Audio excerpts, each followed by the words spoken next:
প্রিয় দর্শক, শুরু হয়ে গেল আফতাবনগরের সেই গরুর হাট। তবে এবার স্থান পরিবর্তন। এবার আর আফতাবনগর জহুরুল ইসলাম সিটি নয়, বরং সান ভ্যালি আবাসনের মধ্যে এবার আফতাবনগরের গরুর হাট অবশেষে বসছে। এবং আপনারা নিশ্চয়ই অনেকেই মেন রোডে ব্যানার দেখতে পেয়েছেন।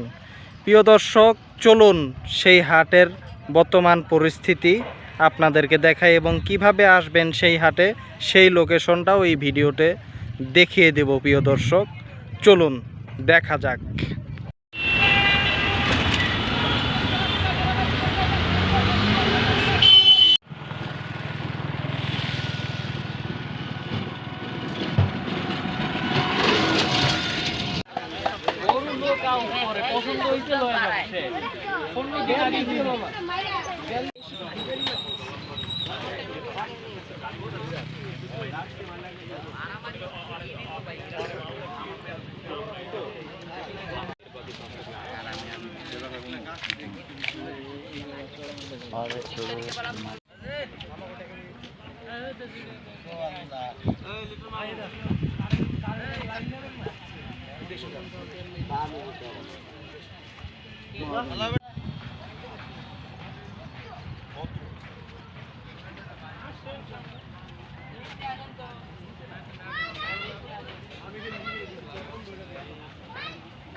প্রিয় দর্শক, আপনারা দেখলেন যে হাটটার অনেক কাজই চলমান, খুব দ্রুতই চালু হয়ে যাবে।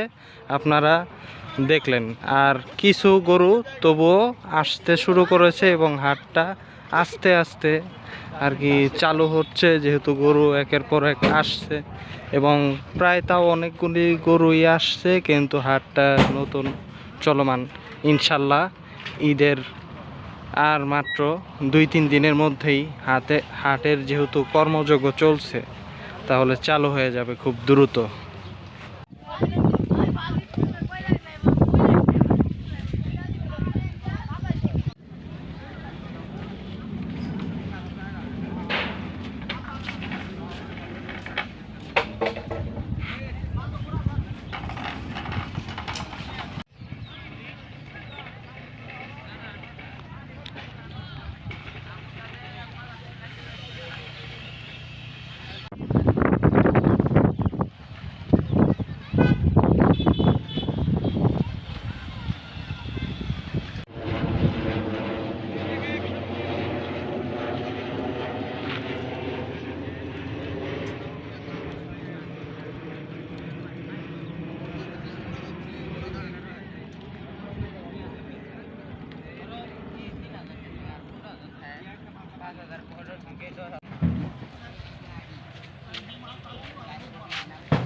দর্শক, দেখতে পাচ্ছেন হাটটির আরও কিছু অংশের কাজ চলমান, পরিপূর্ণভাবে চালু হয়নি, তবে খুব শীঘ্রই চালু হবে।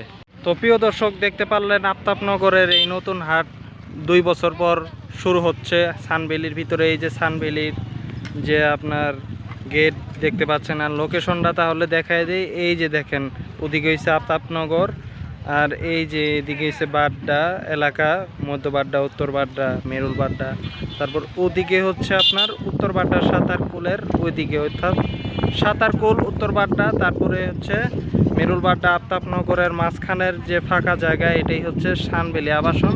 এখানেই এবার 2 বছর পর এই হাটটা চালু হচ্ছে নতুনভাবে। প্রিয় দর্শক, আপনারা সকলে আমন্ত্রিত এবং আপনারা এই ভিডিওটি লাইক করবেন, কমেন্ট করবেন এবং অন্যদের সাথে শেয়ার করবেন। যারা জানে না তারা যাতে জেনে যায় এবং এই ভিডিওটিকে ভালোভাবে শেয়ার করবেন এই জন্য। তো প্রিয় দর্শক, আজকে এই পর্যন্তই। আল্লাহ হাফেজ।